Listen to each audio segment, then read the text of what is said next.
Hello, my beautiful light brides. For those of you who do not know me, my name is Neon Noire. I'm a half Italian, half Canadian drag queen living in Belgium. And if you're new here, go ahead and hit that subscribe button.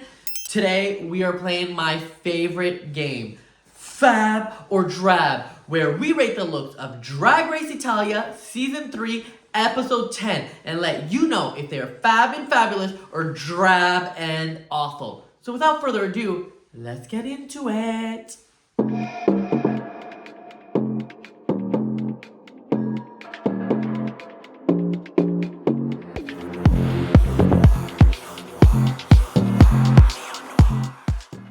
Y'all, we are on episode 10, which means that there are only 4 queen left. That means the finale is just around the corner.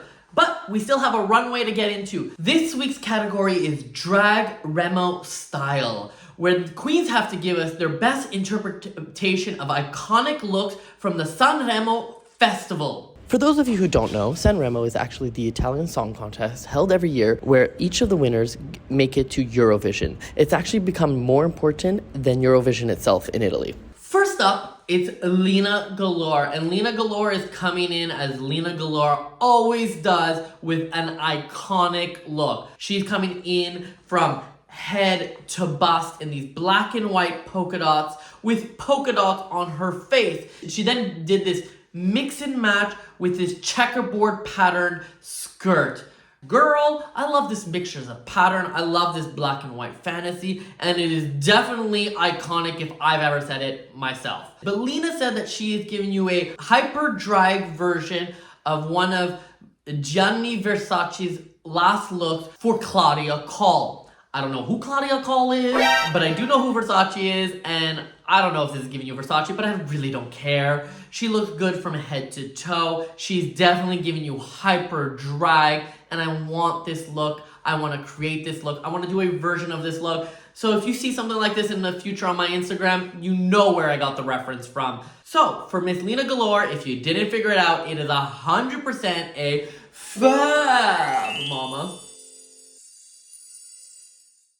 Next up, it's La Sheeva, and La Sheeva is coming in this purple sequins gown with shell cups and this big orange poofy hair. This definitely feels like it's a reference to somebody or some garment, I don't know, but I'm sure whoever she is references didn't do it as good or as camp as her. As I said, I don't know the looks, but she said she is referencing Oretta Berti, who I also have no idea who that is. The outfit is definitely screaming, I'm a drag queen, and the hair is definitely feeling like I am a Karen. But all in all, she looks good. She does drag well. So that is why for La Sheeva, I'm gonna have to go with a soft fab.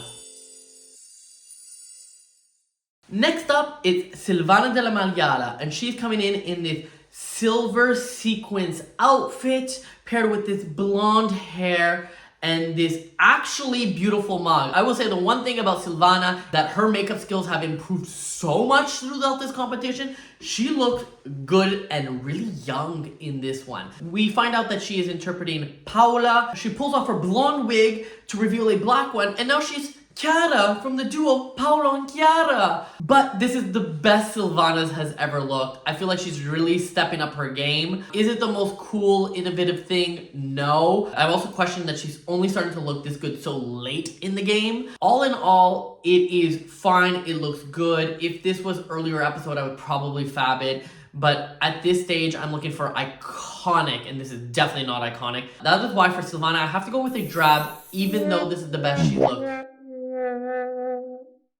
And finally, we have Melissa Bianchini, and Melissa Bianchini is coming in this black, pregnant rock and roll fantasy. She's wearing black from head to toe. She's got studs, and she's even rocking that guitar. This is really original coming from Melissa. Melissa did a little bit of that rock and roll on week 1, and I never understood it then, but she's bringing it back on week 10. The one thing that we do love about Melissa is that she's always takes a concept and goes over the top with it, and she did that here. All the rhinestones, the guitar, the hair, and the pregnant belly. Girl, now that is smart. She said that the look is inspired by Lorenetta Bertè, which is this famous Italian singer, who of course I don't know, but I don't care. Melissa looked fantastic. She looks edgy, she looks sexy, she looks cool, she looks camp, and she is definitely getting a FAB.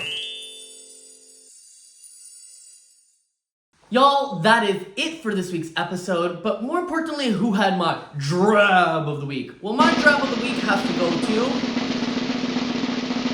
Silvana della Magliana. Girl, I know you weren't surprised. There's only 4 queens left. She was the only one that had a Drab, and I don't know what she's still doing in the competition. So girl, I hope you leave soon.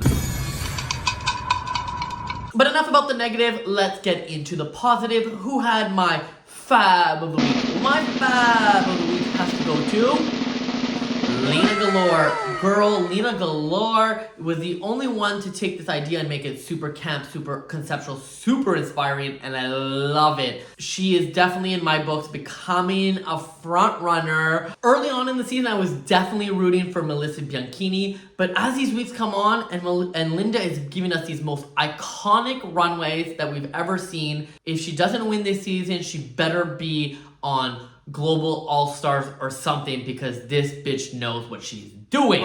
Whew.